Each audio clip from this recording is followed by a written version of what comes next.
Hello everyone, my name is Braden. This is Airless Cool 9, and in today's video we're going to go over weapons and weapon masteries. Now, I want to have a disclaimer at the beginning of this video because this video, out of all the ones I've done so far, took the most amount of time to set up and get accurate information, and that is because, unfortunately, no one is really talking about weapons and weapon mastery on YouTube or on any of the sites. And really, the most difficult thing about this video was confirming information regarding changes and which weapons had which weapon mastery properties. So, if you all enjoyed this video, please like it and subscribe because this video took hours of research to compile together, and I want to continue making these types of videos to you because I like my videos to be as detailed and thorough as possible. So, if you enjoy it, please show your support in any way you can. This video is probably going to be the most comprehensive guide on weapons and weapon masteries right now. So, let's get to it because I have quite a few things to say. So, this image here is a page in the player's handbook that just shows illustrations and prices for all of the weapons that are included in the 2024 Player's Handbook. Um, you can pause the video and take a look through it if you wish. Things to take of note here, there are no updates to any of the prices on these weapons, no name changes. They've just included designs for all the weapons here. Really, the only relevant changes are that musket and pistol are now included in the player's handbook as weapon options, and they are considered martial range weapons. And here, I've included a picture of the weapons table for you to look at, and I've compiled information about all the changes here. So, like I said before, firearms are now in the player's handbook, and they are considered martial ranged weapons. Their prices have not changed from where they were included in the 2014 Dungeon Master's Guide. They still have ammunition, and loading, and any other properties, and damage has not changed either. The only thing really new here is the mastery column on these weapons.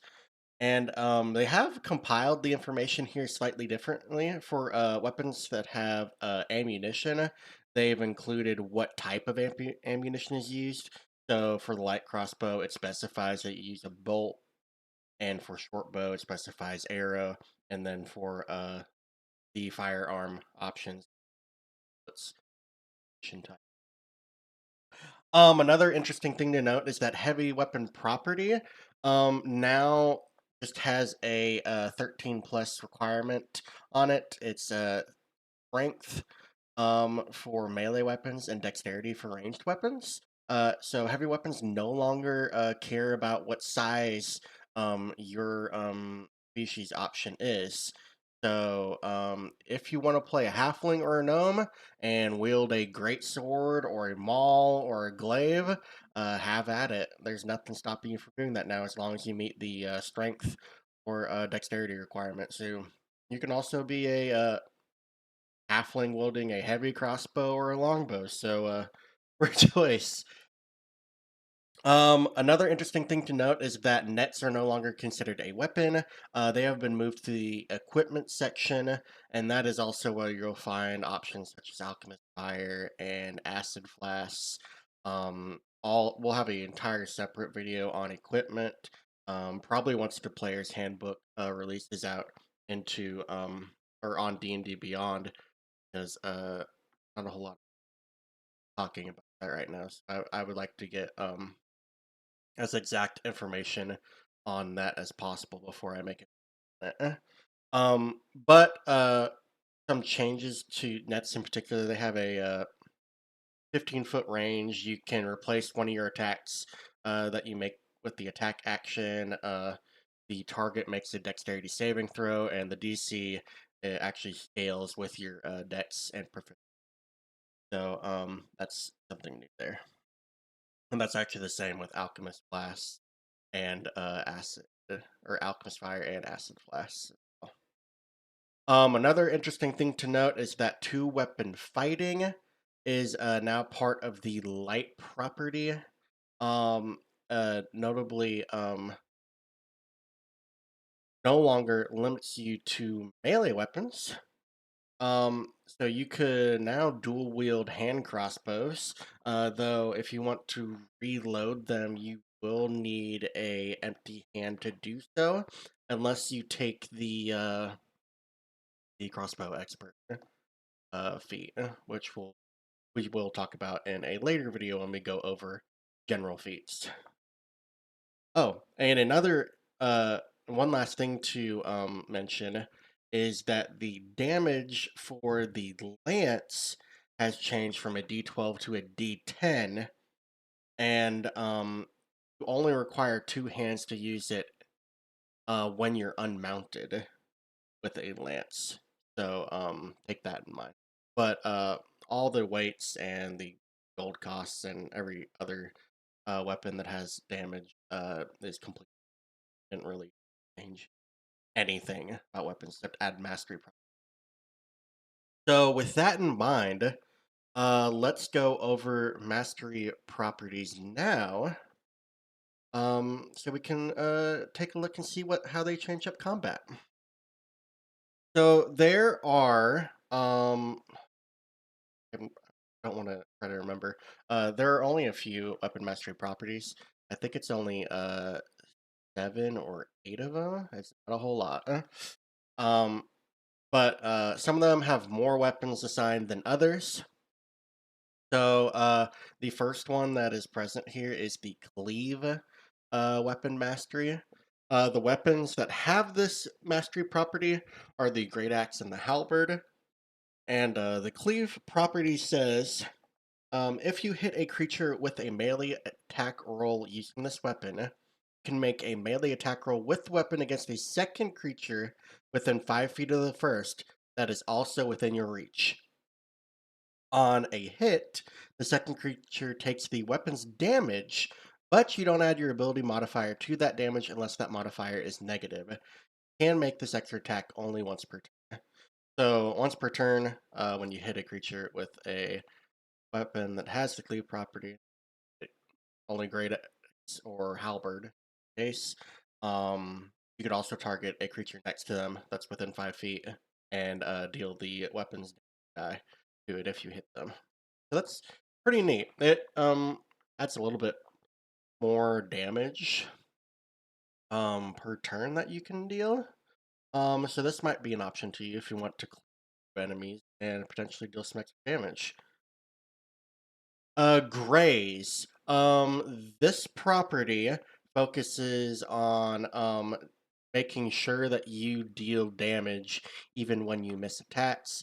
So if you're a if you're someone who really does not roll well for some reason. The dice just hate you to their core, and you roll low a lot. You might be interested in the Graze property. The weapons that have access to this are the glaive and the greatsword. The Grace property says if your attack roll with this weapon misses a creature, you can deal damage to that creature equal to the ability modifier you use to make the attack roll.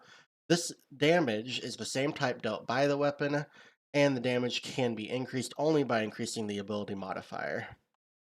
So, you so if you miss a creature, you'll just deal damage to it.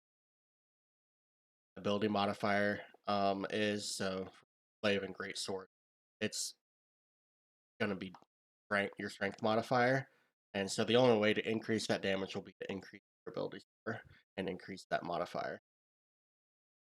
So, yeah, if you just have days where you roll super poorly, consider picking up a Grace weapon. Nick. So, this is this mastery property works interesting.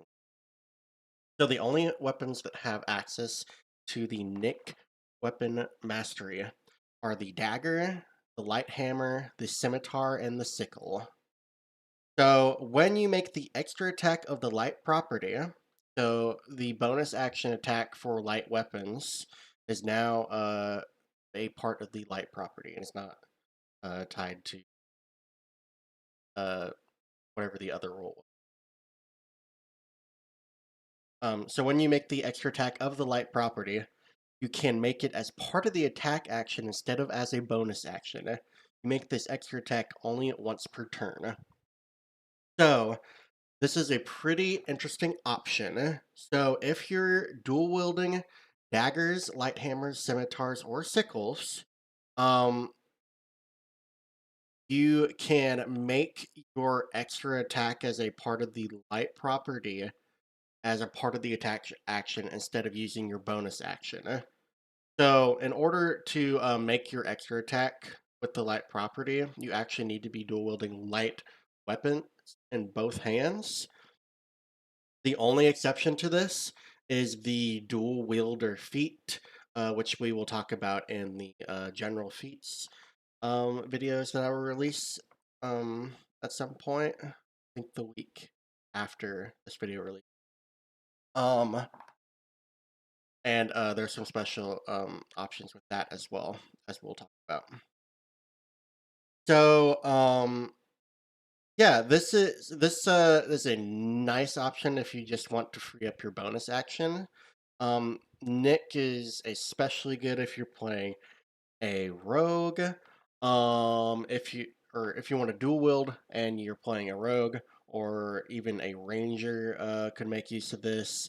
Could also do a dual wielding build with a paladin. If take advantage of the Nick property, there are some really good options here for you. And you can dual wield scimitars now and use this. So enter it's I think people are going to be more interested that short swords are not listed on here. They have a different weapon mastery property, which we'll talk about later. Um, so unfortunately, if you want to save up your bonus action and your dual wielding, have to choose. You have to have one of these four weapons in order to get that light property extra attack, and not have to use your bonus action to make it. Um, and they did add in the part here that you can make this extra attack only once per turn. So what this means is if you make that extra attack as part of the light property, you have and you make it as part of the attack action. That does not mean you can also make another one as your bonus action as well. You can't double up on them. You have to choose whether or not it's a part of the attack action or if you're using your bonus action. So it just gives you the ability to free up your bonus action when you're dual wielding, attacking with weapons, which is nice. This will increase the uh, your options as a dual wielding character. Want to go that route? Push. So the push property is attached to the great club, the heavy crossbow, the pike, and the warhammer. If you hit a creature with this weapon, you can push the creature up to 10 feet straight away from yourself if it is large or smaller. So this has some really interesting capabilities on the battlefield. Um, every time you hit with one of these weapons, you can just push the target 10 feet away from you. And this means if you're fighting on a cliff, you could potentially push a creature off the cliff.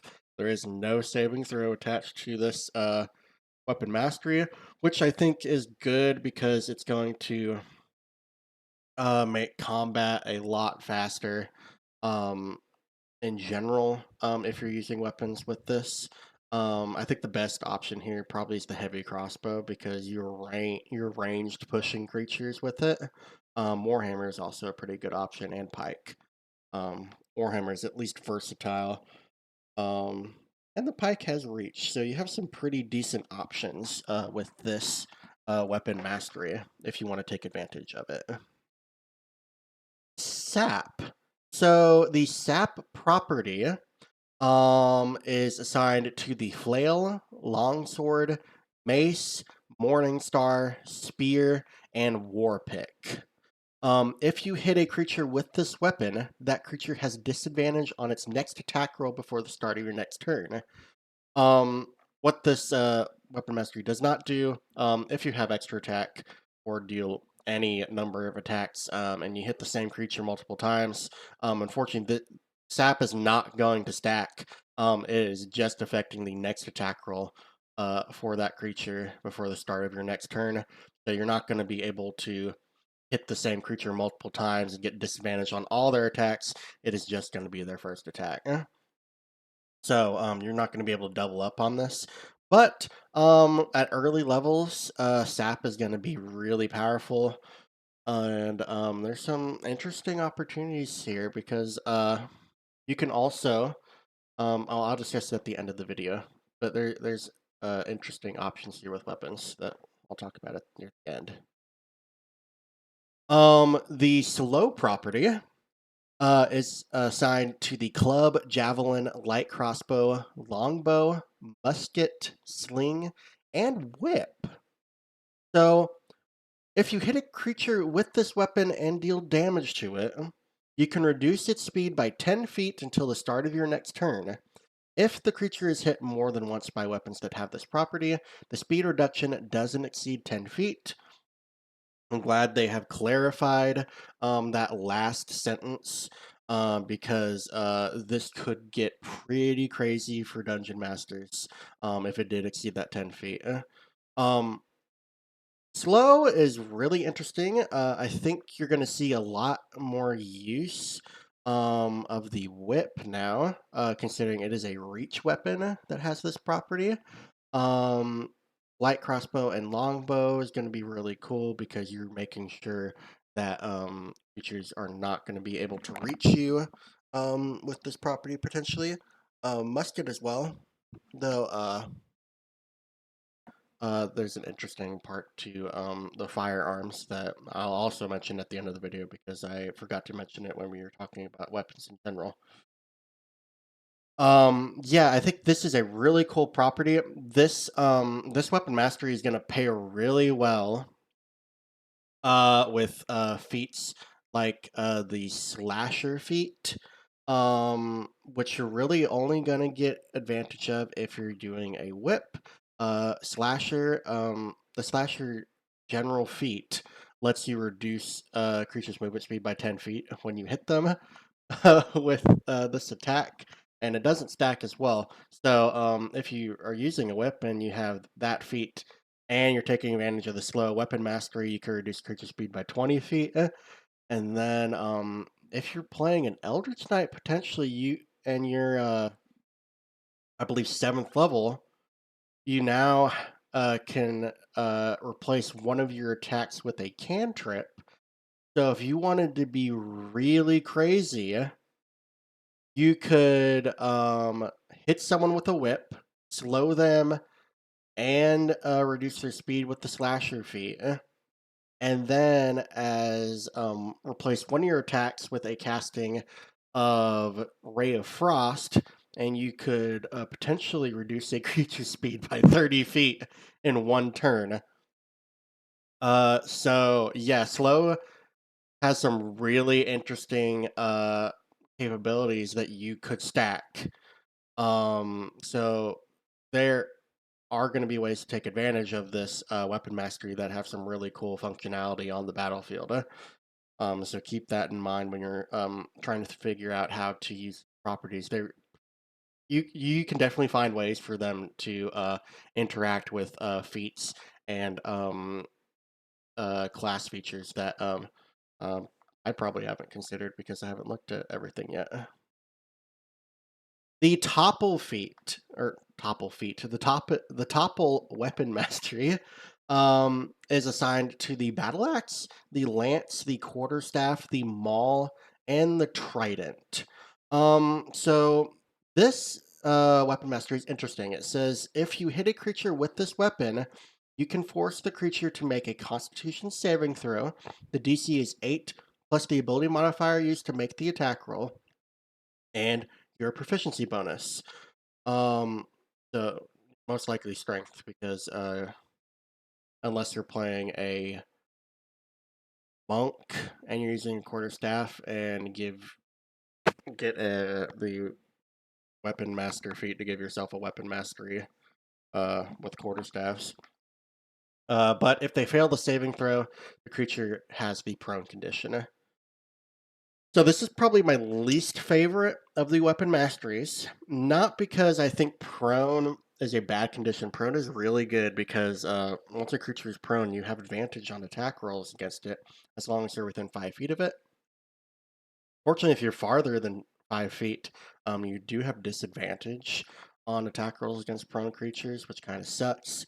Um, I'm more concerned about this slowing down combat because with how weapon masteries work, every time you hit a creature with a weapon, you can impose the weapon mastery property. So you you could be slowing down combat by just making creatures make a bunch of Constitution saving throws to see if they go prone. And I really wish there was something about this. Um, I really wish there wasn't a saving throw attributed to this. Prone is a really good condition, so I understand why they added the saving throw.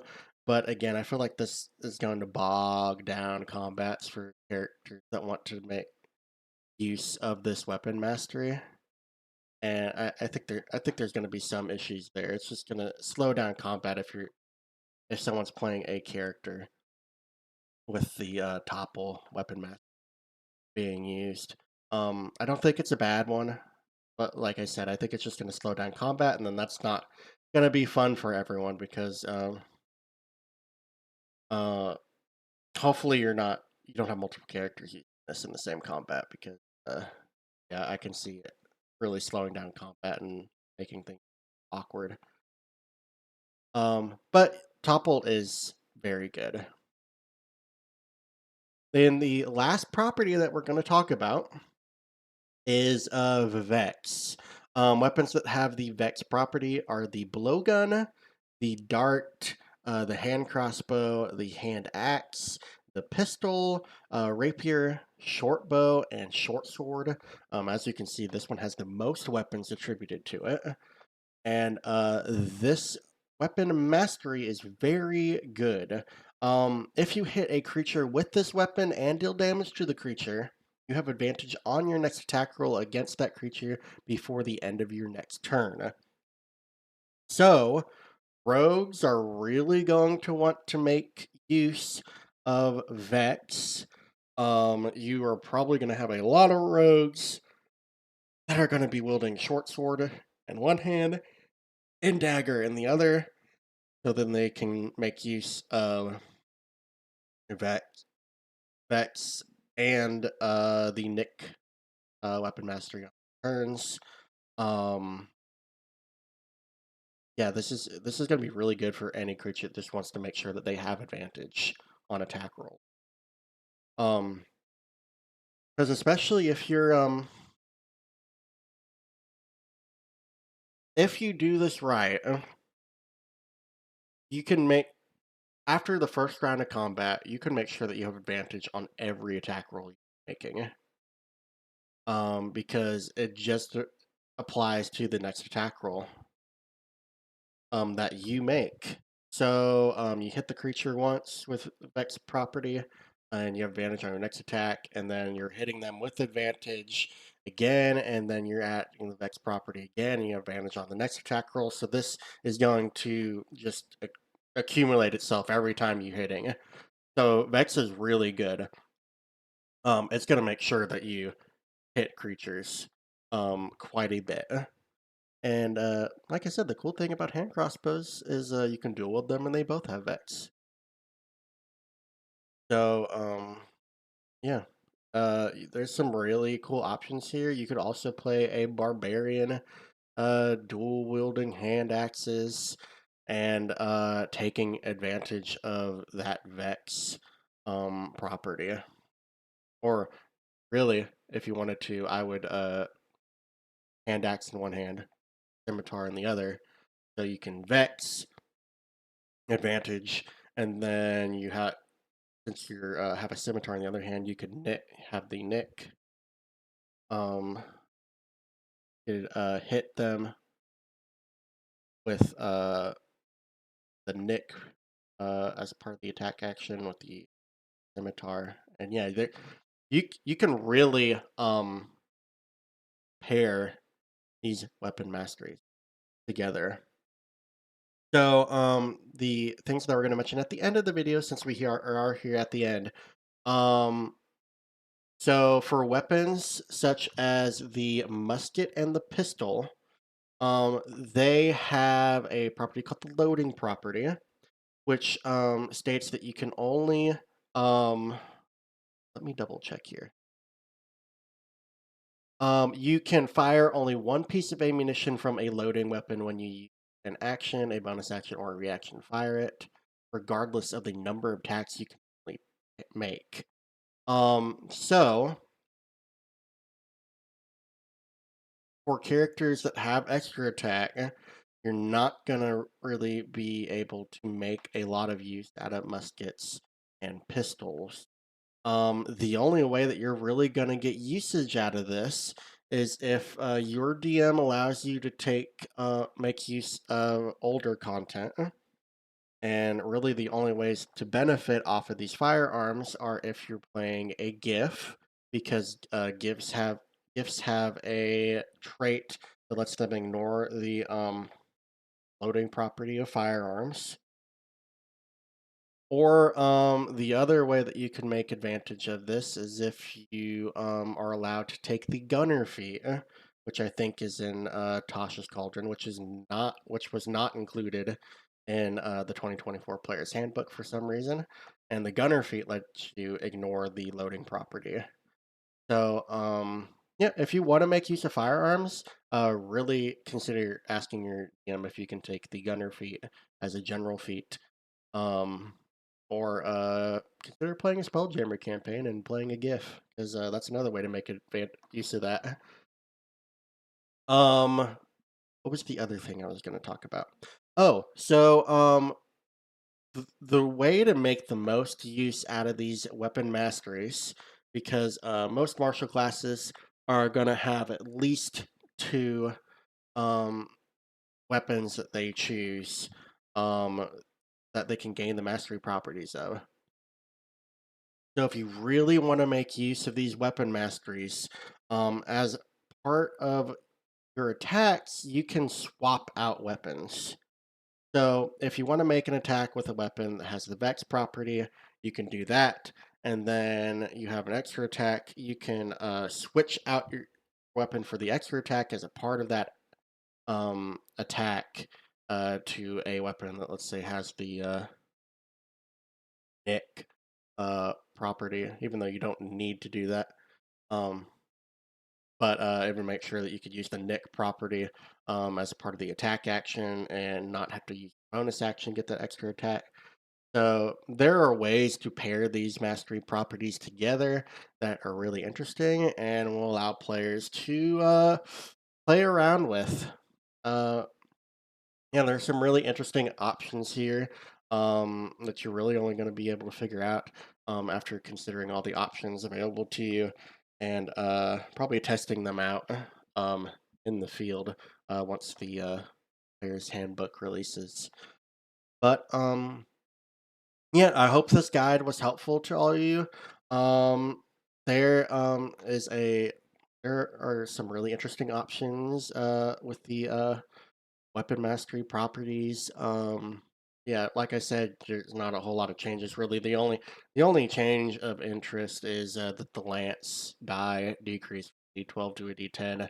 That's That's really the only difference from 2014 that you need to worry about.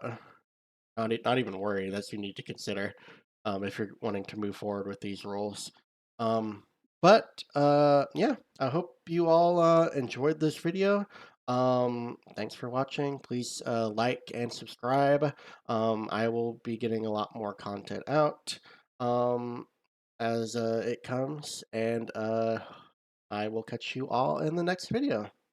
So thank you guys, and I'll catch you all later. See ya.